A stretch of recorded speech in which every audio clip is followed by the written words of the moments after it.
All right, what's going on, everybody? I'm the one, the only, the WOOKIE, kind of giving you a little prelude to this. This was recorded quite a while ago. We're just getting it up to you guys now, unfortunately.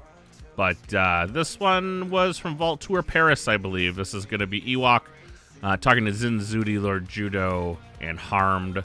Some AC team members that went to that Vault Tour. Kind of giving you a little recap, so you might hear stuff that maybe dated at this point, but... just sit back, relax, grab some popcorn, and enjoy the audio. So turn it off, 'cause I'm losing my mind. All the voices and these noises, all I can find. Is it real? Can I keep up the fight when the static pushes back and there's nowhere to hide? I am the one, the only, the EWOK_Junior, and I am here today with some fellow AC members, not our cast of usual misfits, but some very, very important friends. And we are here to talk about the Vault Tour Paris. And so with me, coming in, you may have gone ahead and known him. You may have seen him actually in our recent Shattered Realities preview. The Italian stallion himself, Zinzudi. Hello guys, how are you? It's a pleasure to be here. And thank you, Ewok. And two other amazing members who I had the privilege of being able to spend some time with at our last KFC. We have the Dutch Deuce duo, Lord Judo and Harmed. That is right. AKA, you might have seen them as Flip Stalliard and Draconis. So welcome, Lord Judo. Thank you. Thank you for introducing me as the Dutch Deuce. That's, yeah. I mean, it is a really, really important title as I hold the deuce, so it is meaningful that we are all together. I feel connected already. Yeah. All right. and Draconis himself, Harmed, welcome, man. Hello, KeyForge community. Very glad to be here. Thanks, Deuce. We have two Deuces now. Amazing. all the deuces. We'll go ahead and get into that. Real quick, we'll talk more on our usual cast, as I'm the only usual member who is here today. We are recording during a time when, well, the usual colleagues are out working, but I'm going to use my teacher ability to help us out. And so right now, our GameFound campaign is going on. If you have not already gone ahead and backed KeyForge, Shattered Reality is happening. And right now, we have 380 backers at $125,000. So great job. Guys, are you excited about the new Shattered Reality that is coming? Oh, yes, absolutely. The newest spoilers, by the time that this releases, Brobnar and Mars, look incredible. There's so much cool stuff in there, and I don't want to put too many spoilers out there if people want to keep spoiler-free, but they look really nice. Yeah, I totally agree. I was kind of sure on what houses I wanted to pick from the campaign, but with the new spoilers, I reevaluated some of them. So, yeah. Yeah, I'm also quite excited, and I think our friends, the Motility Dragons and the Motility 5, they're into the lore and the aesthetics of it, and I saw a picture of a doorstep to heaven that wasn't really doorstep to heaven anymore.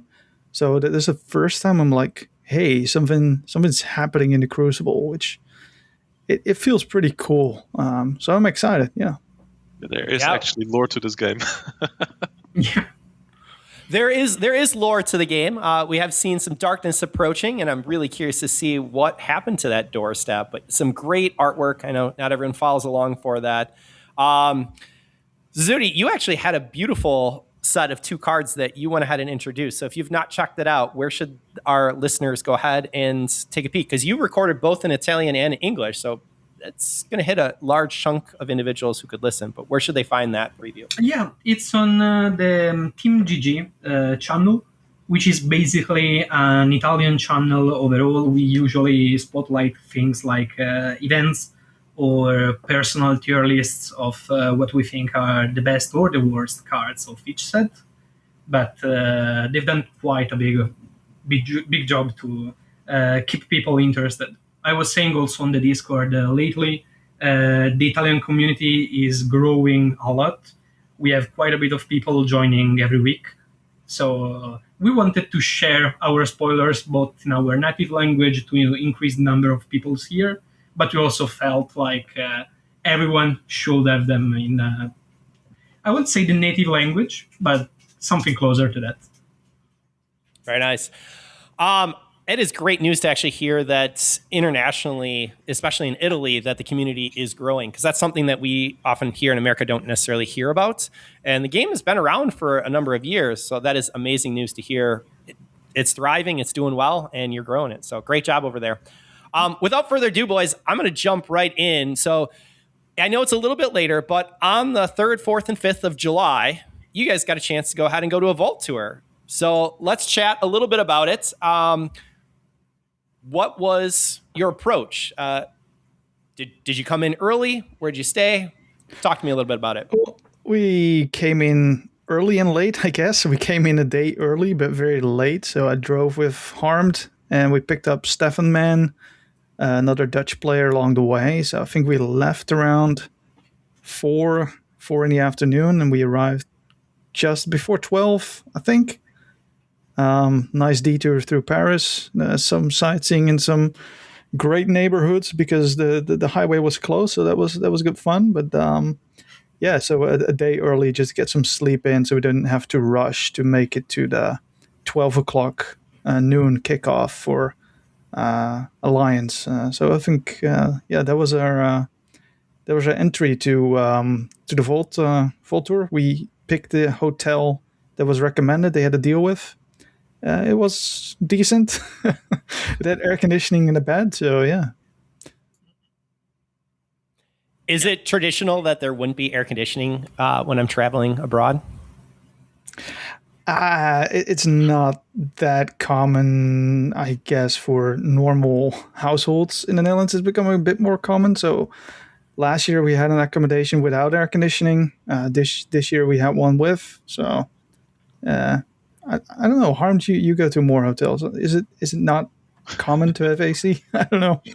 When I travel for business, it's definitely common to have AC, but when I travel personally, no, probably not. Yeah. Interesting. Okay. And I was actually fascinated with the drive time. Before the cast, I was talking with my 11-year-old as we were coming back from soccer camp, and she was trying to be able to position how far it was from your drive time. And I was trying to explain, because we just got back from a trip where we drove to Florida, and that was 21 hours. And so, yeah. So she just sees it as different countries, and she's like, well, it must be way more than that. Yeah. So right now, please know that all of my kids want to come over, and we're just going to tour Europe. I said, I wish I could do this, but that is not in the plans right now. So it was a 5.5 hour drive. And I think in the Netherlands, if we're like, we have to drive somewhere for an hour, we're like, oh man, it's a 1 hour drive. And then we used to tell this to people from America. They're like, what? That's around the corner. What are you complaining about? So yeah, it was a 5.5 hour drive, which is not that far, but it's a solid drive, but not 21 hours now. And it was just the 3 of you guys that went down from your team? There was actually 6 of us in total, but we decided 6, to go with 2 different cars. The rest of the team already left in the morning because they were able to take the whole day off, and we just kind of sneaked out of work early. So you represent what I have to do. I have to work through the full day, and everyone else is just hitting their watch as they're waiting for me. Like, why are you not done? I could leave in the morning. So I know that pain. I know that pain well. Zizudi, how long of a trip is it from you, and how did you get into the Vault Tour? I actually had to start my trip 2 days prior because I'm in the far north east of Italy. So I had to move to west and then from there get to Paris. So I had an 8 hours drive to Turin, where Philo was, which I then remained in easy house for like a day. And then we had to take the train to Paris, which was another, I think 8 hours, something like that. Because last year I tried to go with the airplane, but we have quite a bit of strikes, and I didn't want to risk it again. Okay. So we took the train. So we arrived at like 1 a.m. in Paris, and then we had to take an Uber. So it was another an hour and something. But because the road was closed, as Judah mentioned, we had to move it like 1 hour and a half. So I'd say that 21 hours that you mentioned before was my total trip to get there. But Yeah, that sounds like a brutal trip. I mean, maybe the benefit is you could practice on the actual train for the second part, but that does not sound as enjoyable as I was imagining. no, it's not the best, but I'm not really that lucky in my region because the nearest thing I have is like Slovenia. And even to get to Florence, where the Italian Vol Tour is, I'd have to take a trip of like 4 hours, 5 hours, something like that with the car. So I'm not really that well adjusted to the rest of the world. So you say 4 to 5 hours. That's our trip from Wisconsin over to the Game Center in Minneapolis. So I'm like, oh, that's an easy one. I'll do that. But yeah, if you're not used to the drive time, I get it. Yeah. I get it. Okay, so you guys show up and you have a little bit different experience getting there. But Vault Hotel was manageable, easy enough. How was the venue itself? Talk to me a little bit about it. For me, it was amazing. Sorry, Jude. No, you really go ahead, liked Judy. I really liked the whole thing. Honestly, even speaking to people during the morning, even though the breakfast was all right, the experience with other players there was amazing. Plus, I'd say that the pizza was nice. So From an Italian, that says something, yeah? I'd give him that. Like, Yeah. I'm not a picky eater, to be honest. But it was nice. The venue of the Vault Tour itself was a youth center, Emage, however they say it in French. But we've been there last year as well, and this year it's a return, and the staff is super nice. And I think even like since it's a youth center, they did some promotion. I think also some members of the center joined the KeyForge as well. So some of them was the first time. The owner even competed in the Vault Tour as well. So the venue was amazing. It had some outdoors. It had mini foosball or foosball. I don't know. You say foosball, Ewok? Yeah, foosball. Yeah, It's a little ball that you're playing kind of with some paddles moving. Yep. Yeah. Some basketball, some nice couches, sunny. It was great. Yeah, a bit hot, but yeah. Yeah, and even a completely separate stream room, and it's always already a blessing to play on stream, but this one was air conditioned. So it was even better to play on stream, and you would just want to stay in the room. Because I think it was like 32 degrees outside, right? Yeah, which is like 90 something Fahrenheit. I don't even know. It was hot. It was very hot. Yeah. So I think one of the main differences between the international vaults and the U.S. vaults is that you guys get a chance to be able to play all 3 events versus Archon and Alliance. For us, we have to make a choice, which is why oftentimes you're not seeing the numbers on Alliance. True. Is that true? So if I look back, I believe that you guys had Alliance first, or was it sealed first? It was Alliance first. Yeah. I think we had 36 people there. Because it was on a Friday, so you'd have to take a day off of work, or maybe 2. So 36 Alliance, which definitely beats by a factor of 4, even sometimes the numbers in the US vaults, because you get to do both of the events, right? So that's really great. The side effect is that the field is very stacked, to be honest, because people are going to play Alliance and Archon, so they're investing into Alliance just as much as you would Archon, because both give you an opportunity to qualify for Worlds. So talk to me. How did you guys end up doing? So Harms, how did you end up doing for Alliance? So for me, it was a special event because I was the defending champion of Alliance, and going into the event, I wasn't actually sure what build I wanted to bring. Always a good thing. Always a good thing. I knew PV was dominating, and last year PV was just released, so people were still really playing around with it, figuring out what works. And then if you had like a stable older set build, that usually would do really well, even though people back then bought displays on the day itself of PV, built an Alliance, and did really well. And I felt like being a defending champion, no, I'm just going to bring my own old build that I've put a lot of time in. I brought it to Worlds. I'm just going to play that, which is a Bryo Cup build with triple Retro Technician Lee, a lot of efficiency into the Star Alliance as well, and then the most disgusting Geistoid that you've ever seen with both Well of Memory and Island of Misfit Toys. Double Boo in here somewhere, BR Geist, Winds of Death, pretty much everything that you want to see. And then even purging on top of that with like Mender and Singing Scythe to get rid of any kind of combo decks. And I felt kind of good going into it. I hadn't really played my Alliance build for a couple of months or so. And to be honest, I don't remember much from my wins, but I do remember both my losses. And I ended up going 4-2 throughout the day.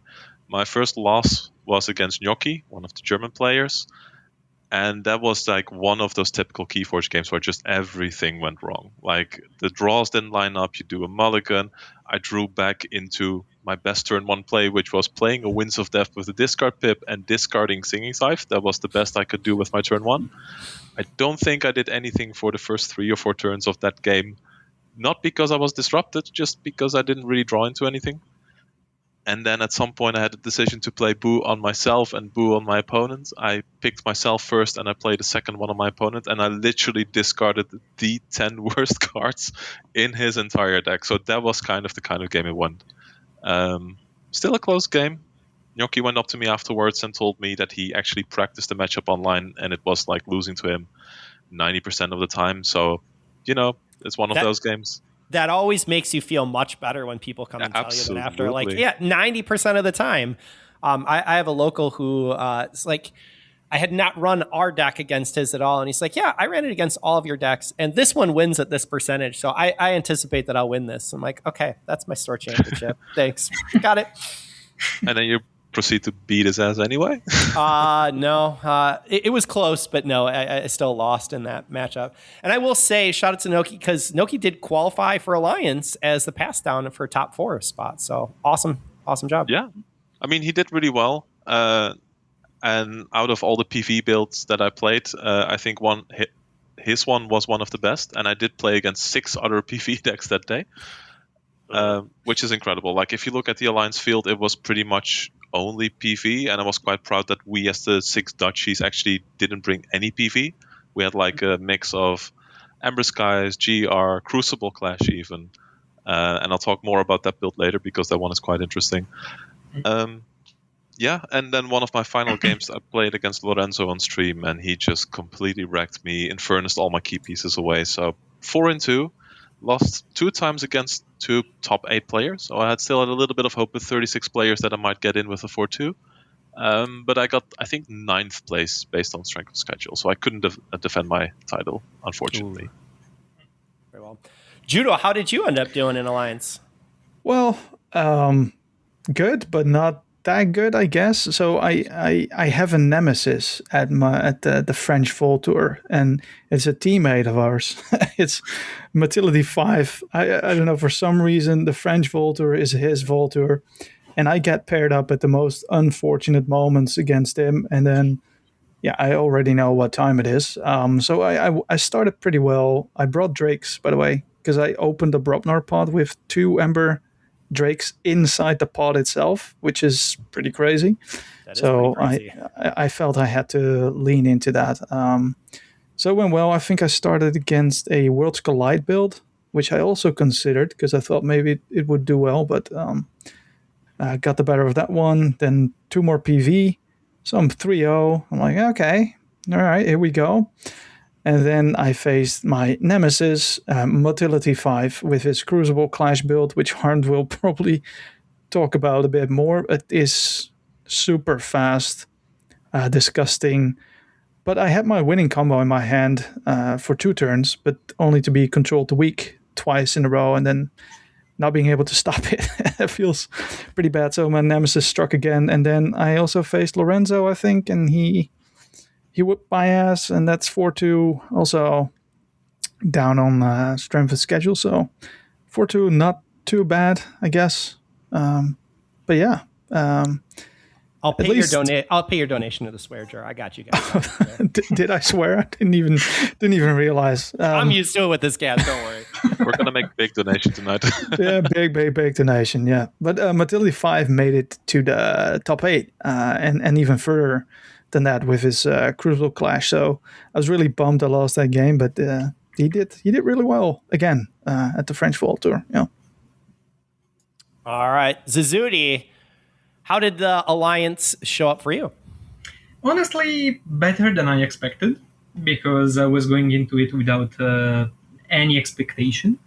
So I went with a Tokens of Change deck, an Alpha Gamma, which was not really reliable on the token itself. It was more of a value play kind of deck.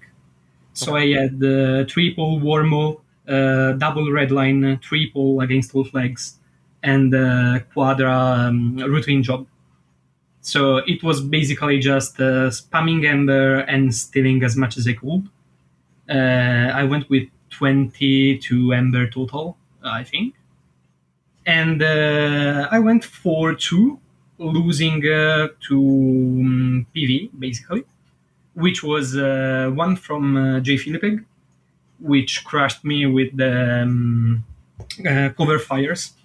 He was able to replay them like 3 times, and I couldn't really do much because I was trying to get ahead of him, and he did basically with the prophecies. He tried to get away from my steal, and he did amazingly so. And then I lost to Lorenzo as well, which basically purged all my value. So at some point, I had no more routine job to steal more. My against all flags were gone. Pretty much all my Ember was eaten by the Infurnaces. So it was rough, yeah. And I'll say shout out to Archon Arcana because I can kind of follow along with our top 8. This is interesting. Lorenzo got the better of this group here. Yeah. And since I'm going through it, shout out to our winners and qualifiers. So Isfet going ahead and taking PV with the win. Runner-up was Ellie Mack on GR with some brow. And then we said earlier, Noki had the PV. And I love the name here, Schnitzel. Mit, honest, ketchup. Yeah, it's basically fries with ketchup. Yeah. Fries with ketchup. So I loved it. And then, go ahead. Now, was it One ketchup or Mit ketchup? What's veal? Field ketchup? Oh, field ketchup. A lot of ketchup. But okay, a lot of ketchup. The funny thing is that the finalists, there's more than one funny thing. So it was like a feud within the house, let's say. So there, Isfet and Elimek are like a pair. But there were also the 2 that made it in on strength of schedule with 4 2s in 7th and 8th place. And then somehow making it to the finals. So that is very interesting. See, that's interesting in that we've seen it happen. Essentially, the 4-2. It happened at St. Louis. It happened here in Paris, and then I believe it happened also in Baltimore. So you're seeing a couple of these sets, like essentially the 2LO system. They would have been ruled out because, but here they're coming in the 7th and 8th slot, and they end up actually playing in the finals. That is fascinating. I feel like that could happen more in Alliance than in Archon, though, or in Sealed, because it's much more matchup dependent in Alliance. It's just a theory, though. I know I'm going to go out on a limb here. I'm actually going to say that I think even in Archon, it is very heavily dependent on the matchups. If you have a clean run, it can really just, who did you face? Because X-Ray from Baltimore, who qualified in 2nd, he was one of our 7th or 8th slots. So I've just seen that, whether it was at KFC for Worlds, I ended up facing a small pool at 4, so I went 4-0, and then I faced someone again in essentially one of the top 8 play-ins. Or there have been opportunities where, I don't know, just who I face in the deck construction. There are other decks I look across and go, man, I would have been absolutely destroyed if I had faced this build.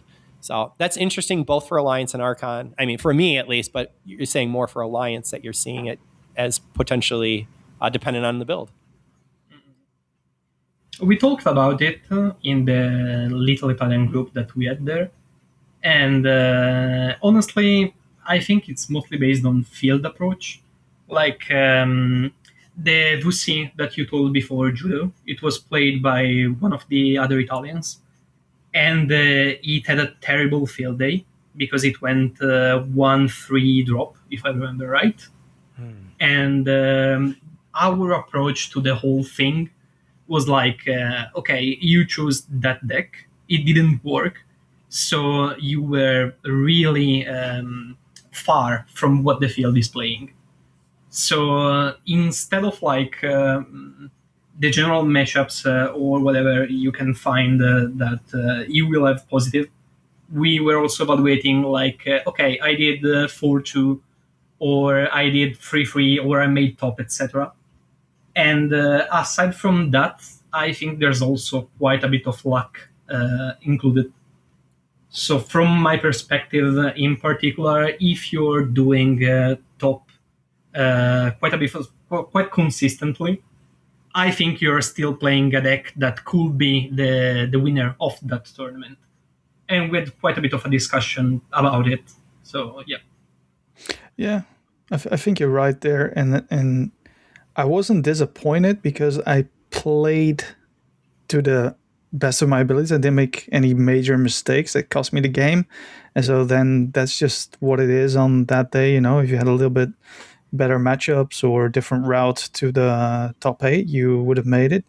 Mm-hmm. When I do make mistakes, though, then then I will be a bit upset. But yeah, I think sometimes, and especially in Alliance, it feels like picking the right deck for the meta on that day, and a little bit of a coin flip sometimes in the matchups. Yeah, mm-hmm.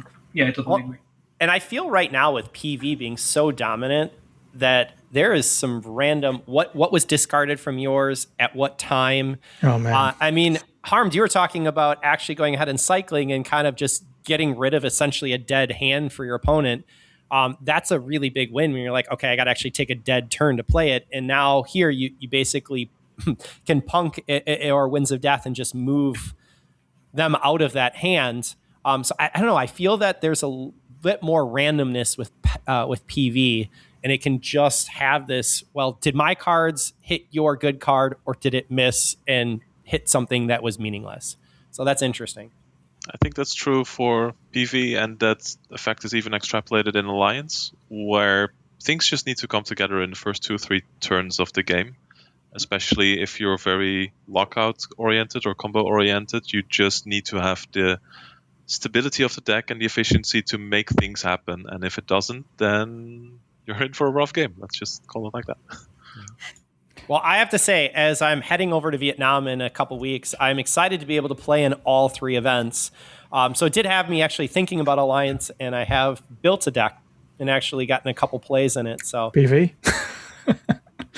I am playing a deck in Alliance. That's a big there first we go, step, yeah. guys. I mean, the problem is that I think so there's these decks that are beautifully crafted. You search for the right pods, and I think Donkey Forge, one of our other teammates from Netherlands, is a master in creating unique Alliance decks that do something, as you would have seen in the past with like June and Cap Marrow and who other, like I think Chimera, those renowned American Alliance players that really find something cool and unique, you know. But then now you have PV.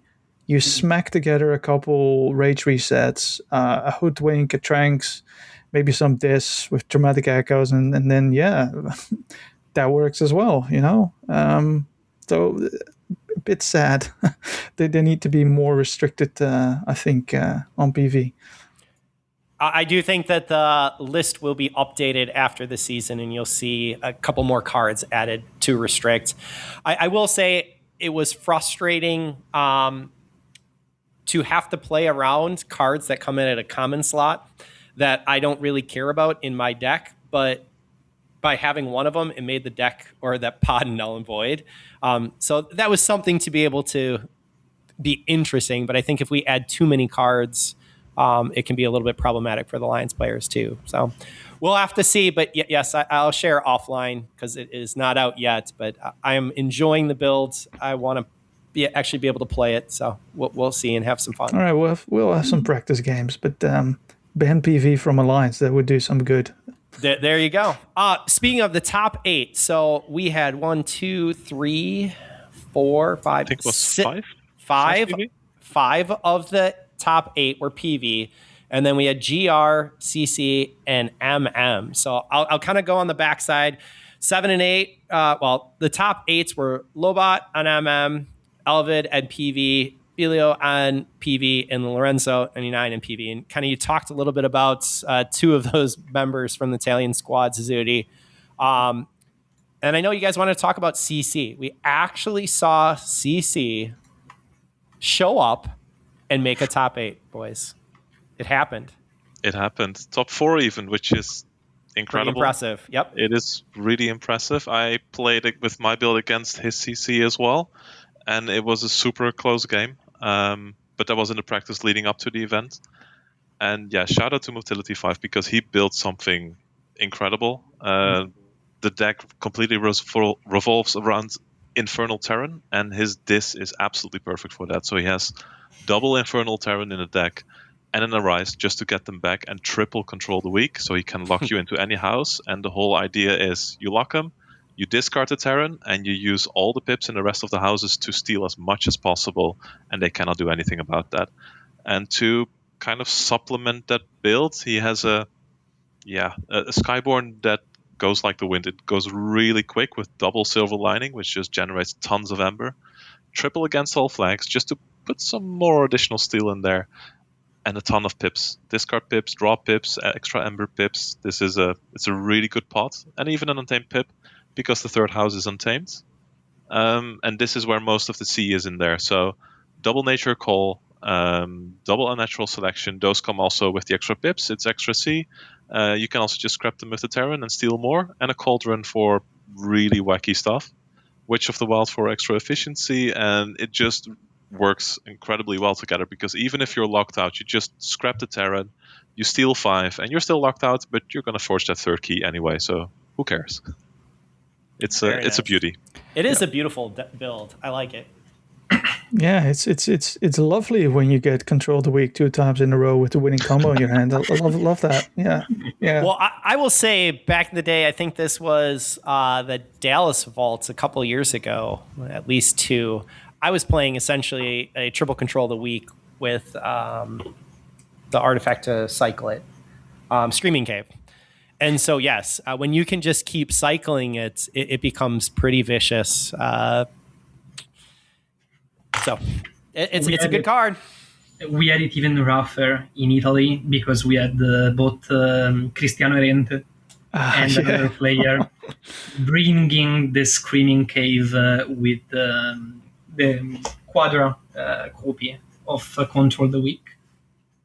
And he had multiple decks like that, so he could also do a Triad with that combo. And I think he won the first National in 2019 using basically just the Screaming Caves. It was really nasty. Very nice.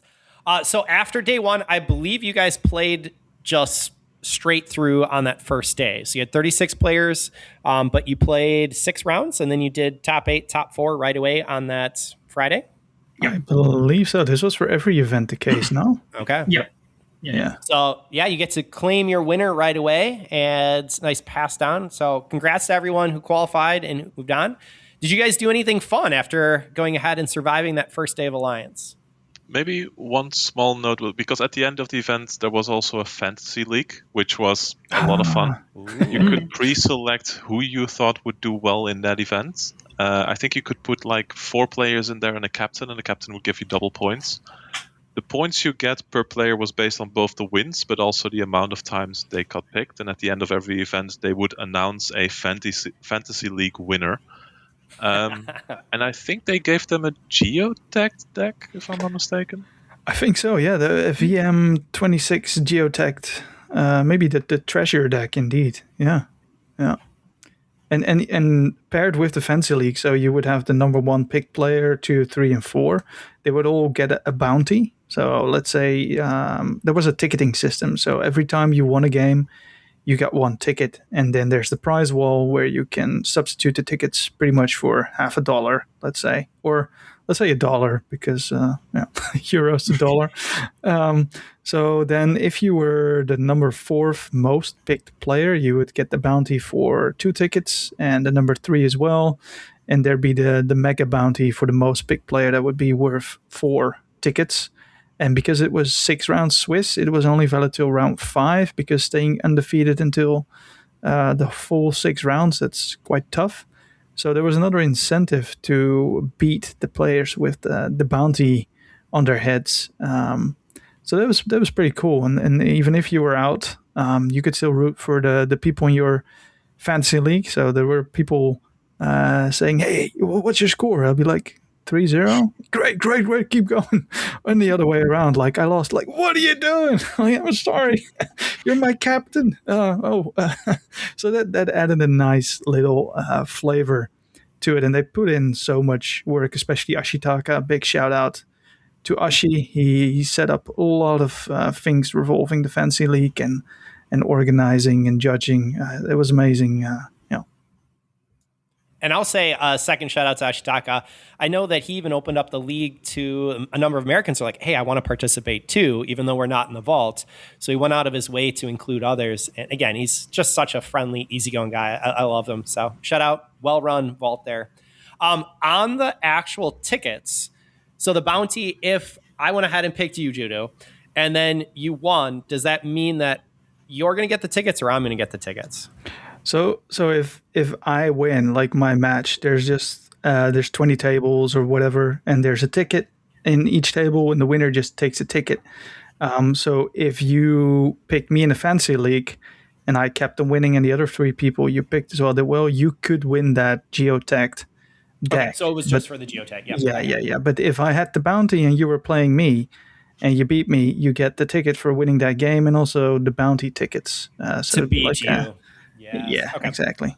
Okay, that's where the bounties. I like it. It's another little side game. It's a way to engage, even if you potentially are not necessarily in the running for that top 8. So yeah, for sure. Something I could see, like those little nuances to the game really provide something special at a vault. So I'd love to see that make its way over here. That'd be pretty amazing. Yeah, and they've little pins. I think there was this little Yoda pin or some Star Wars figure pins that people could wear and put on the table, kind of like intimidating. Look, I've got this bounty. Yeah. Very nice. Afterwards, did you guys go get some food for dinner? Did you just go home and crash because it was a long day? I think we went back to the hotel because it was a long day. The Alliance Day ended at like 9 or 10 in the evening, and we didn't really have dinner yet. So we went to the hotel, ordered some pizzas, chilled with everyone else, because almost everyone was actually staying at that same hotel. We played some more games, and then I think we went to bed pretty quickly afterwards. Yep. Yeah, correct. Yeah, we ordered the pizza at the hotel. Even the Italians you guys did, and you said it was okay. So it's a decent pizza. Yeah. What time did you guys start in the morning? Were you able to start earlier or 9:30? Okay. And we usually the first day it'll be later at 11, and then so sorry. The first day was 12:30, and then the 2 days after was 9:30. Yeah. Okay. So I mean, if you're coming in, it still gives a chance for some people to travel and make it there by kind of that noon time. But yeah, that's going to be a long day. I know when we run our 6 rounds and then we'll play the first top 8 match for sealed, which is what we do on our first day. If you make that top 8, it's a long day where you're finally sitting down to eat at 8:30, 9 o'clock at night, which is... Or if you have to wait for your teammate to go all the way to the finals and you're already out after 3 games, that's a long day, I can tell you. No, we talk about Archon later, Lord Judo. Oh, man. There's some love there. So we get up for day number 2, and day number 2, we end up going ahead and going into sealed, if I'm correct. And it looks like from Archon Arcana that there were 55 players. Yep. So you guys are playing DM.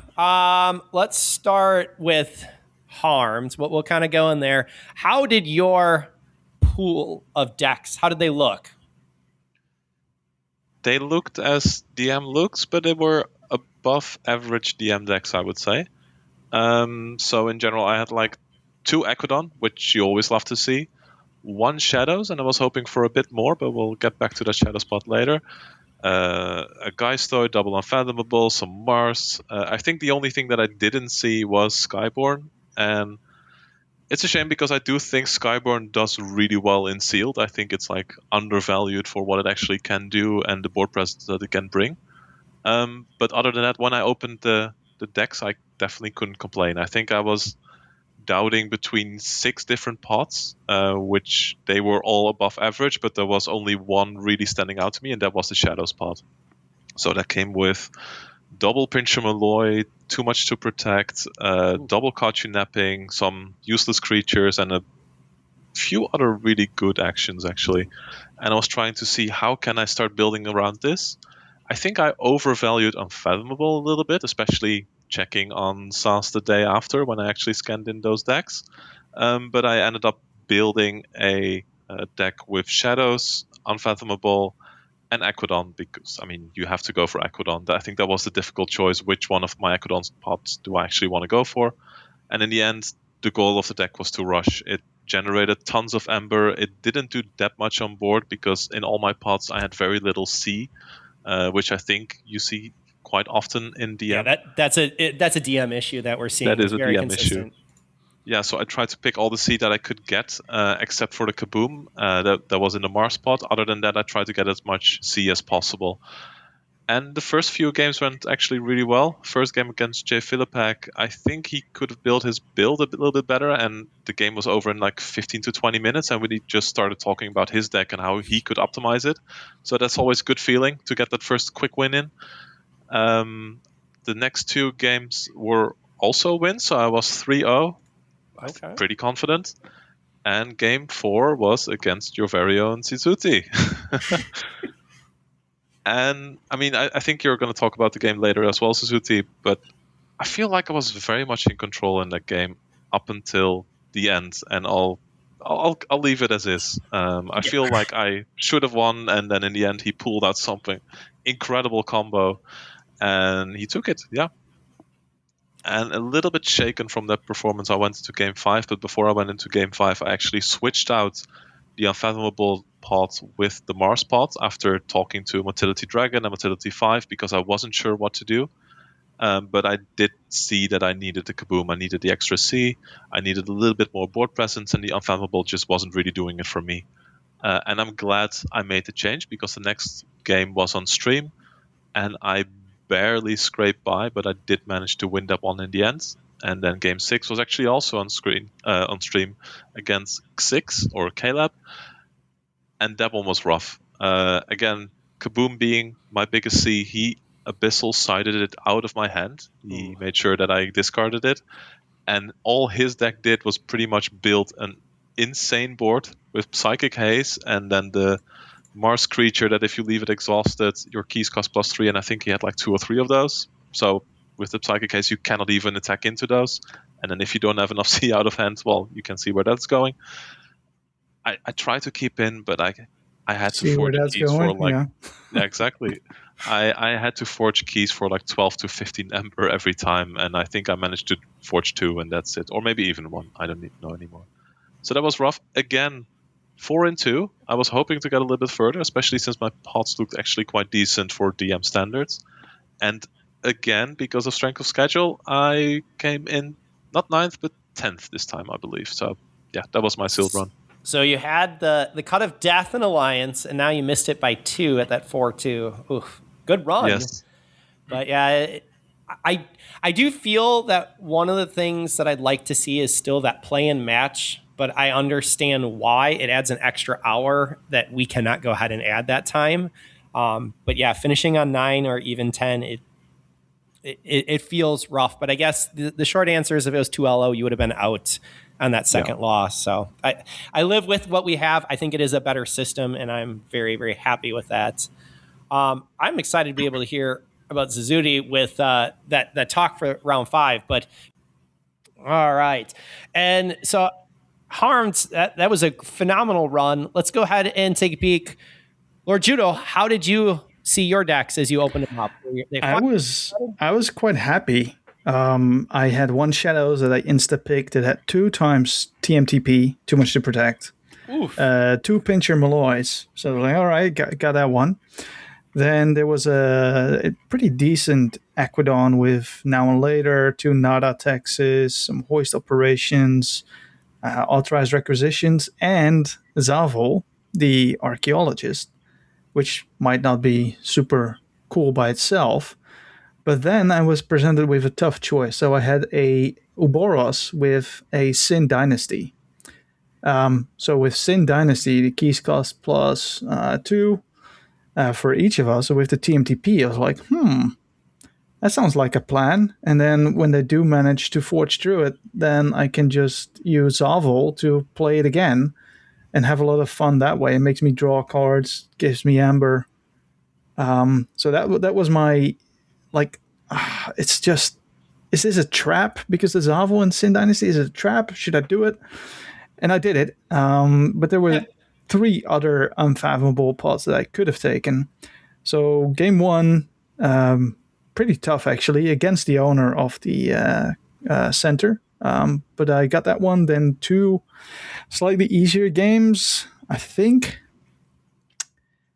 And then, again, my nemesis of the French Voltour, Matilda 5, completely different build from everyone else. He just spammed the board with Tribute Collectors, Mehmet's Holographic Banshee, Crap Rays, and of course, again, I had little to no C in my deck. And I was like, okay, well, here we go again, 3-1, classic. Now we got to win 2 times. Then I reconfigured my deck back to actually an Archon deck with an Unfathomable that had a little bit more C. It had like triple Call of the Void, a Frigorific Rod, Abyssal Sight, Fathom Share, which would be quite useful to capture Amber on the creature.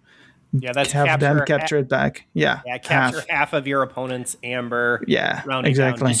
Distribute amongst any number of friendly creatures. Yeah, and then if they get it back, then I just TMTP them for a lot. That was the idea. And that actually went quite well. I won 2 more games. I think somehow I faced 2 times Wasp Scream, and I had no creatures on the board except for the one that I Fathom shared all their Amber on, and then just like, hey, here you go. Take it back. That is, you do like Wasp Scream, especially at turn 1, can really be a pain. So the phase 2 is pretty impressive, but yes, if they capture Amber, it is a card you cannot play. Yes, yeah. So I managed to do that actually twice, I think, in game 5 and in game 6. So I was happy I had that Fathom share. And then top 8. So yay. Top 8 game, I think it started quite okay against Lolbot, but he had double jump start on, I think, turn 2 or something on his Skybound creatures. Went to a lot of Amber. And then also with, I think, the Navigator Qatar or something. I don't know. He got a pretty big lead, but I was so confident I could pull it back. He played a Wasp Scream as well. It's like, here we go. But I had to kill it, and for some reason I mistook the +1 power counters on the Wasp Scream for a damage counter, because it was kind of red and black, and it was like, okay, it looks like a damage counter to me, but it was a +1 power counter. So I did a play where I was like, I killed the Wasp Scream, and he's like, oh, that's a power counter. Like, oh boy. I'm in trouble now. And then it went a little bit downhill, managed to claw back. It was a pretty tight game in the end, but I think that error on my side probably cost me the game. I'm not sure how it would have ended otherwise.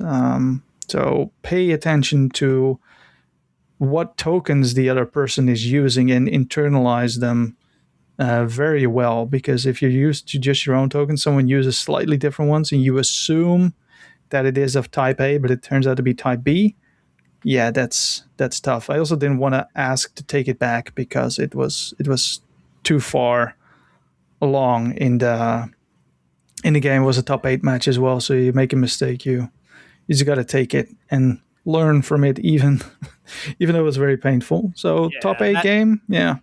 Congrats on top 8. That's still nothing to sneeze at. So you get some nice geotag decks, but yeah, that is frustrating to be able to have happen. I'll say in my locals yesterday, there was a red token that was put on one of the creatures I was facing, and I understood that was a damage as well. It was not.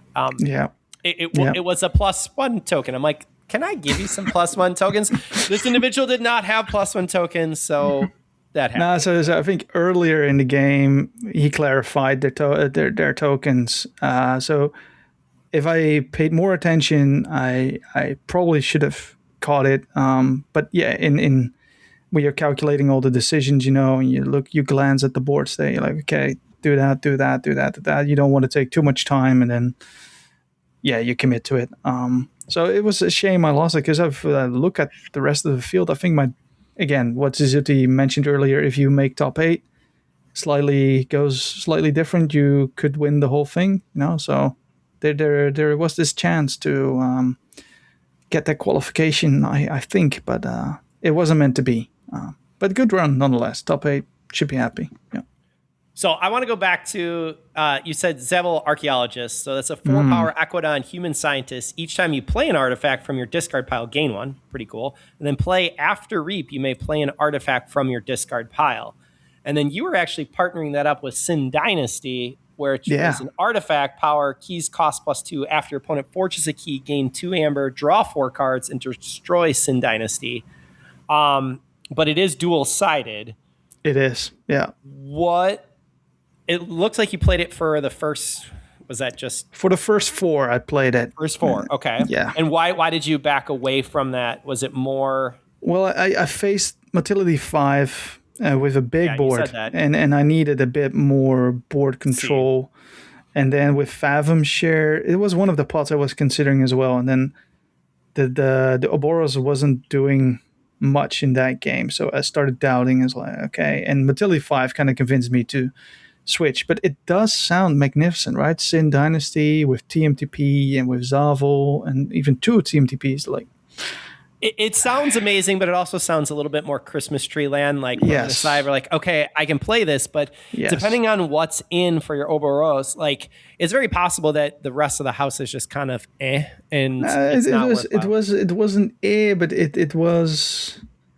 I think there was even a Pip to Pilfer in it. There was some more steal and capture, and I think also like the Claw Cloak swipe or something, like if all exhausted creatures capture 1. There were a lot more capture in there as well, so it synergized quite well with the shadows, but I had myself convinced that I had to pick that Unfathomable, and it worked well for the 2 other games. If I swapped the Ouroboros in for the top 8 game again, probably that would have been better, but in hindsight, there's always 2020. So sure. Well, and typically what we're seeing is Ouroboros doesn't show up in the top 8. Neither does Mars, which was interesting when Harm was talking about that earlier. Now, Mars can be old Coda Mars, where it's just real bad or real good. So if you have a solid pod, I can see that happening. Oh, we actually had 4 Mars pods show up in the top 8, so it actually did show up quite a lot. Did someone have a solid Mars pod? Who knows? Well, shall we go and talk? Mr. Suzuki, when you saw your decks, how did they look to you? Honestly, when I first opened them, I was really happy, but really, really happy, because I had 2 Skyborns, 2 Shadows, 2 Equidons, 1 Mars, and 1 Unfathomable, I think. Lots of choices. So, yeah, but I was like, okay, Skyborn is great in sealed, so I will probably pick them. Also, Shadows is pretty much a must, so I'm happy I can choose between 2 pods. And the Equidon are nice as well. Usually they are what they want for the speed that's similar. The one thing I was sure about, and I told it to the other Italians, and I think to Lord Judo as well, is that I wasn't going to play Mars. Because I really don't like them in DM. I don't think they usually have what it takes to do something. I hope that changed, by the way. So I was like, And then in the end, I had to pick that Mars pod. It was basically a Martian propagation with 9 creatures in Mars, so you could basically play them and get to draw a lot. The other 2 actions were Destroy them all, which is nice for artifact control and transmutation. The Equidon were nice. The mid-year saved me a lot because I had no kaboom in Mars itself. So that was my way of controlling the board. And Forged Currency, which actually saved me against harm, because otherwise I would have taken too much to protect in the face. And the last house was Shadows, which honestly was not that great, because I missed pretty much all the good cards aside from a double pincher Malloy and Kotunapping, which did synergize with the Take a Break, but aside from that, not much else. I had the Easy Marks, the Grammy Taps, and the actual MVP of the tournament, which was Oxus Arbane. And MVP Ox Arbane. yeah. Oxarbane, so yeah, 2 power elf politician creature. Each enemy creature gains after fight, after reap, exhaust each friendly creature that shares a house with this creature. So it's witch status. You got to deal with it for sure. Honestly, it was amazing. It totally saved me in later games. He also saved me during the qualifying rounds. And during the qualifying rounds, I went 5-1.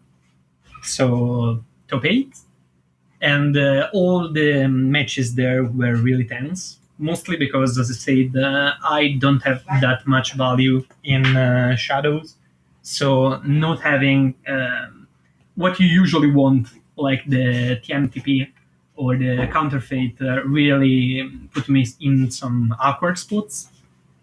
But drawing a lot is what helped me to get to the top. I think game 3, I was able to draw 14 cards. Whoa. Against Armed, I think 18, if I remember correctly. Yeah, I think so. At least 18. So,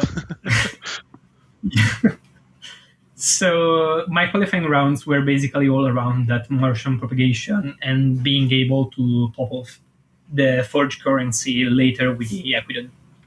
So the whole strategy relied around the Martian propagation itself. I mean, in the end, you just had like half your deck in your hand, right? So that helps.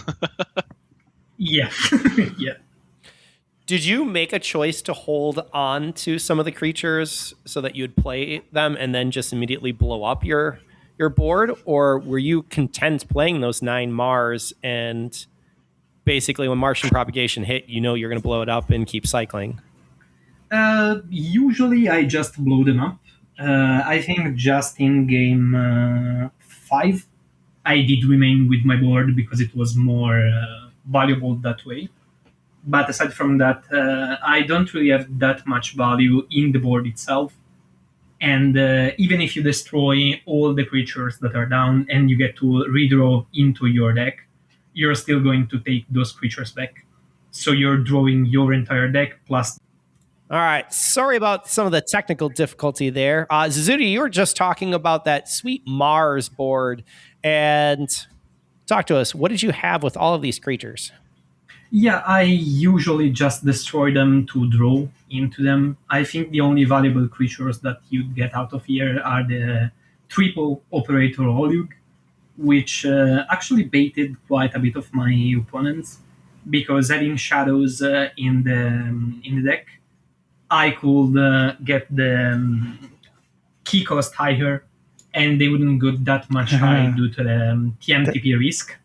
Would it be my question as well? Like, did a lot of opponents were scared that we go to 7 or 8 and then Yeah, exactly. They kind of slowed down because they didn't want to get too much of TMTP in their game. So, and there wasn't anyone who just pushed and said, "If it happens, it happens." Interesting. I think he did in game 5 as well. But then I just played the triple operator, so I was like, okay, you were that much like you're gonna forge, but So this is an interesting Nice. strategy, right? Like, would this work better against a good player, or would it be worse against an average player who'd be like, sealed, I need to forge for 9, so I just go to 9, you know? And a good player might go like, he's got shadows. Yeah, I see what you're trying to do here, and then play around it, and then actually not having to play around it because it's not even there. So next level mind games. I think that's what Sarcastic did in a way, because my only loss was in the 6th round, and he just played his board and went to check without caring about what I did. So his whole game plan was just like going over me in value in general, and that was my loss. Plus, he decided to discard the Martian propagation each time, both with the Abyssal Sight or the lateral shift to play him on himself. So, he has seen what the Martian propagation does. Yeah. Lateral shift, such a good card. Yeah. All right, so you made top 8. How did your top 8 game go? My first game was against Khalid, and honestly, it wasn't that rough because his whole deck depended on the board, and my board was just bigger. So even if he tried to compensate with the Kaboom, he was just giving me more value for the Martian propagation because my creatures will get archived, and I could play them and get the whole deck in hand by then. Yeah, that's the real problem with Kaboom, is that if you face against Mars, it essentially doesn't become C anymore. Yeah. I was kind of sad to not have it in my pod, but in the end, I'm fine with what it is, actually. And top 4 was actually where Oxus Arbane resplended, because I was thinking that I was going to lose that game. Because Knocky found an amazing deck. I saw it in the SAS preview. It was something like 106 of an alliance. The Gistoids there were insane. And he did a turn where he basically played his whole pod. And I couldn't do anything about it. I didn't have the cards that I needed due to the trash heap discarding my Martian hand, so I couldn't make him pay more. And the Oxus Arbane, as I was saying, was what saved me, because one time he decided to reap, and his whole board got exhausted. So on the next turn, he decided to trade him up, but with another really trashy card of the set, which is Grammitaps. I gave it elusive, so that costed him another turn, and that was when I was able to actually make a comeback. So this Arbane there was what changed the game for me. Otherwise, I would have totally lost. Interesting. Yeah. And so with that win, you qualified for Worlds, so congratulations. And you go into the final game. Let's talk a little bit about it. You're now playing for all the marbles to walk away as a Vault Warrior or to be a Deuce. I've been there before. A couple of us have. How did this... Did you play 1, 2, 3 games? Did you play 2 or 3 games, and what happened? Talk us through the finals. We did play 2 games in total, and it was me against the Sarcastic. So the only match I lost during the Swiss rounds. And the one thing that actually helped me a lot is that I knew what he was going to play.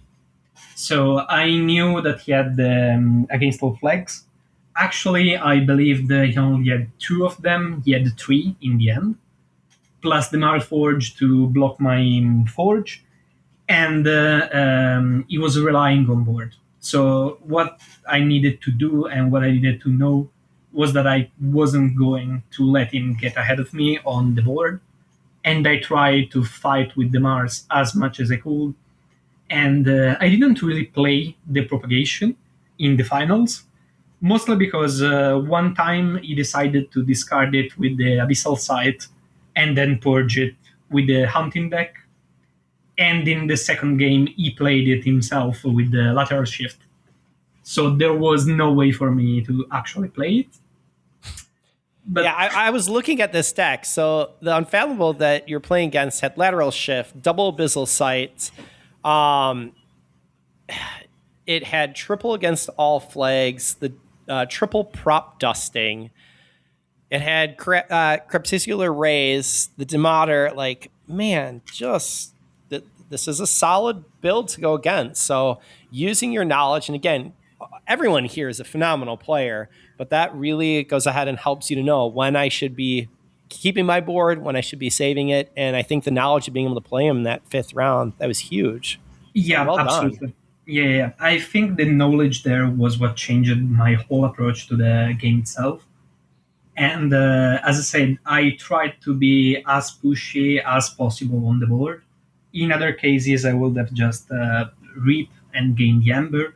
In that case, it was, no, I'm going to fight you. So you'll have to steal my Ember and find some responses. Plus, one other thing that I needed to change was my approach with Now and Later. Because during the Swiss rounds, I usually used it to get back in my hand a Pincher Malloy and archive it for a later turn. In that game, the Now and Later was more crucial to eliminate cards like Napping or the Pincher itself from his Lateral Shift. So it was more of a protective play rather than something that you want to keep for your future turns. Nice. But this is knowledge you gained fairly, right? So Yep. what sometimes happens, stuff starts going around, right? So I heard people, they knew that I double team TP, for instance, and now we play sealed finals on the same day, so that eliminates a little bit of it, where from the top 8 you have your some teammates that played against it, and they tell you have first-hand experience. So if not in Swiss, you probably would have, because you're a great player, would have noticed it game 1 in the finals, and maybe it would be game 2 and 3 where you change it. But there is something to be said for, I heard this somewhere, that they said top 8 sealed, you get 3 new decks, and then no one knows who has what. Otherwise, at some point, almost, I don't know how it is in the States, but in Europe, people kind of know what people have, especially if it's a day after where you do the final. So this is a very intriguing thought to me, where for the top 8, you get 3 new decks and you do your sealed all over again. Yeah, that would make absolute sense, because as I was saying before, I kind of knew what he was going to play into and what his game plan was. So I tried to stop his game plan based on what he did during our game in the Swiss. Yeah. I mean, I can say from stateside, yes, we are aware of what, if we played against someone, there's definitely information. There is information that travels from any player, anyone who knows.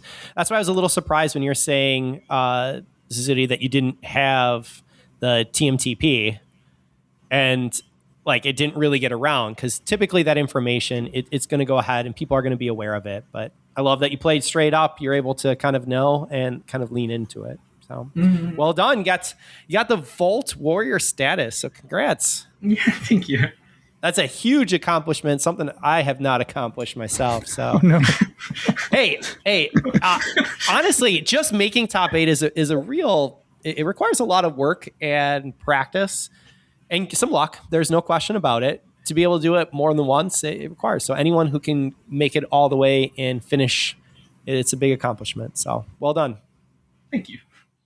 All right, so that was your Saturday, boys. Did you get out at a reasonable time? Zudi, I assume it was late because you were playing in the finals.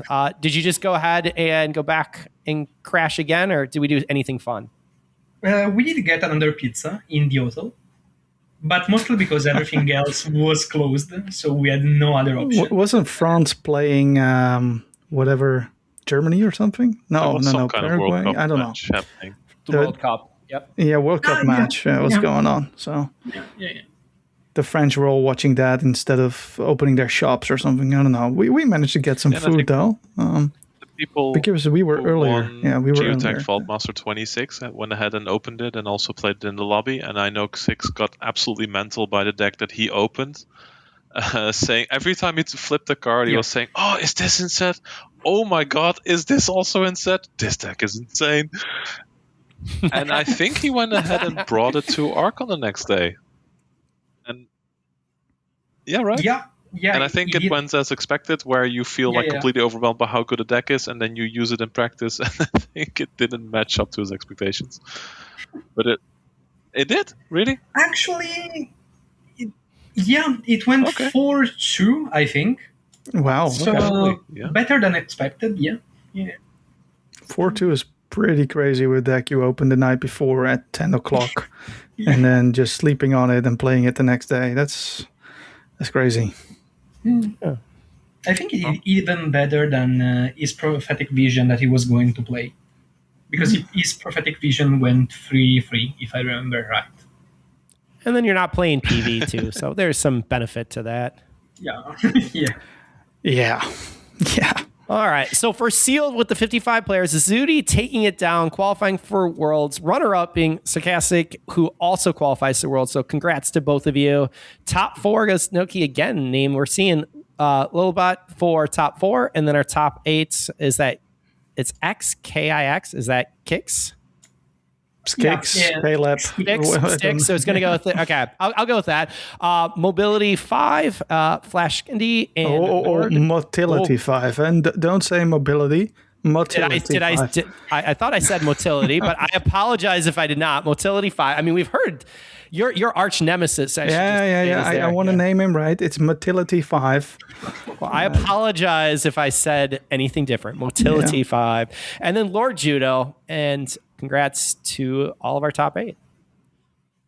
So you guys then wake up, and Sunday, did you go out? Did you grab a beverage to celebrate? We just went back. We watched the World Cup game, and it was it. Pretty much.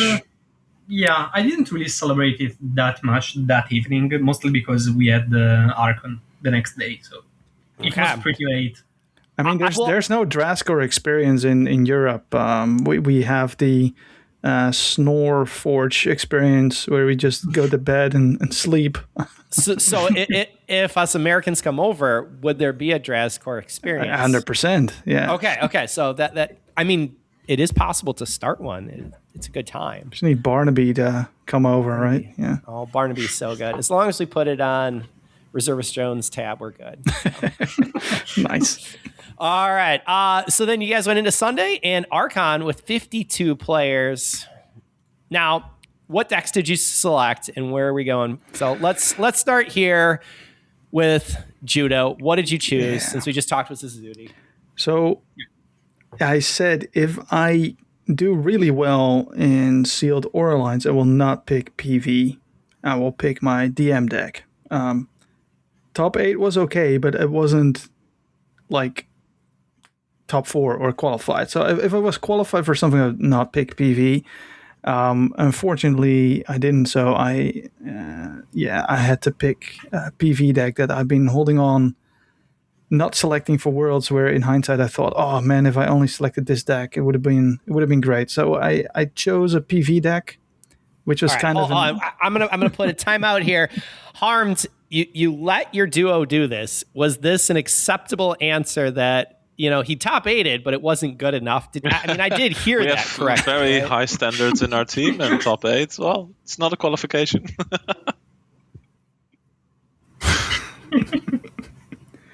I guess you're off, and you get to go ahead and not play DM. But sure, go ahead. So you played your PV. You gave in to the devil. It happened. But this PV is not your classical PV. It had Sanctum with 4 Obeyed the Grims or 3 and the Corpulent Collector. So those are my stars of the show. because it also has double spendthrift. Well, that is not a statement that I typically hear from Sanctum. Is Corpulent Collector? Yes. And Ovid Grim. Okay, fair enough. So it's a pretty cool deck where it's like it's got Turbulent Pompetus, so it makes your creatures with Amber stronger. So Corpulent Collector could capture 100 Amber and it wouldn't die. A lot of warding in it with Paleogene, Imperium, double Spendthrift. The disc has Cryptic Collapse. It's got Dramatic Echo. It's got 2 live wards. Hold on. Pause. Yeah, I'm not playing this card, Trank's Creed, but the other card, Cryptic Collapse. Yep, it's also there. Okay. I hear you. I mean, it's not as good as Trank's Creed because it's just click the button and, you know, I'm in TCO we'll talk in my way head. more about Trank's Creed later. Don't you worry. Yeah. Oh, great. Thanks, boys. Thanks. So my first game, I was like, okay, first game, round 1, let's start easy. No. That's not in it. I face James Battle. He's playing a Trank's Creed deck with all kinds of, I think, triple Traumatic Echo, all the nasty stuff, the Constant even, which is like the Constant. What do you mean? So I tried to play mind games, playing a Spendthrift and then holding the other one and not putting it under the Fate. But he was kind of on to me. Very stressful game, to be honest, with all these Fates triggering, not triggering. That's a theme in PV where you're constantly on edge and you're hoping for the stupid ask again to not trigger or do trigger or... so it was dancing around. I think at one point my Marcella the Youngers. Yeah, you said the Constant. So this is an artifact. Yeah. It has a pip, the Constant. Each player skips their draw card step. At the start of your turn, remove a time counter from the Constant, then destroy it if there are no time counters on it. Put 2 time counters on the Constant. So you're playing around that. Yeah, so pretty much my deck is no R, by the way. But it's pretty much if they play it on their turn, then they don't get to draw up, but neither do you for 2 turns, and then they get to go against it. That's really scary. It didn't happen in that game, luckily. But my Marcella got tranked for 10, 12 Amber or so, and then I just managed to keep warding it and just keep reaping. I think I had a hand of like 20 cards or so at the end, and then I could... lock it out with a well-timed Dramatic Echo. He wasn't playing any more creatures because of the Cryptic Collapse and the 20-card hand. Underneath, look how far you've come, which will get you all your other back, right? Yeah, Spendthrift underneath there as well, so it would gotten me like a bazillion Amber. Very close game. And I was like, okay, got that one out of the way. On to the second one against Jim from Wales, I think, as well. Another crazy PV deck. All of it was crazy PV decks. We played on stream. I stacked 4 Ember on Marcella on turn 2 and then put a potential Spendthrift on the lookout for they come. And he was thinking there for 5 minutes, do I play a creature or not? And he did. It wasn't Spendthrift. So he took the gamble. Very close game. You can watch it back on stream. I lost that one. Kind of bummed. Didn't make any mistakes, so I was like, okay, fine. Game 3, we're still in it. My deck is good enough to face the 1/1s. And then I got paired up against Jalapenos, which now puts me in a very difficult position because you go 1-2, you're pretty much out of it. There's no way on strength of schedule. There has to be a miracle. Yeah, the loss early is just huge. And then paired up, I was like, oh, okay. Game was going great, a nail-biter game, but his deck is very nasty, honestly. Those 2 also made the top 8, by the way. I just managed to face them in round 2 and 3, paired up. I lost that game, so now I'm 1-2, and I'm just hating life. I'm like, okay, so I played my PV. I didn't have that much fun. I didn't play my DM, and now I'm 1-2, and Harmed is 3-0. He's probably going to go all the way. I'm sitting here waiting for the day to end, which is still like 9 hours away. I was not loving it at that time. That just sounds like you got a true PV experience, right? Yeah. And then the game after, I didn't really care too much. So I still managed to go 3-3 in the end because I was there anyway. Yeah. That was that. So what's the lesson here? I don't know. Don't play PV PV. sucks. PV Don't sucks. play. That was the lesson. You should have just played your DM. Yeah, indeed, I should have played my DM. I probably would have gotten the same or better result. But it was an unfortunate route to the top 8, if there even was one, to face, I think, a top 4. They played each other in the top 8 match, or top 4, the ones I lost to. That happens. Paired up. Yeah, is what it is. And then I just cheered on my teammates. Cheered on, right? Yeah. Very, very well. Let's go over. Zizudi, what did you choose as your Archon deck?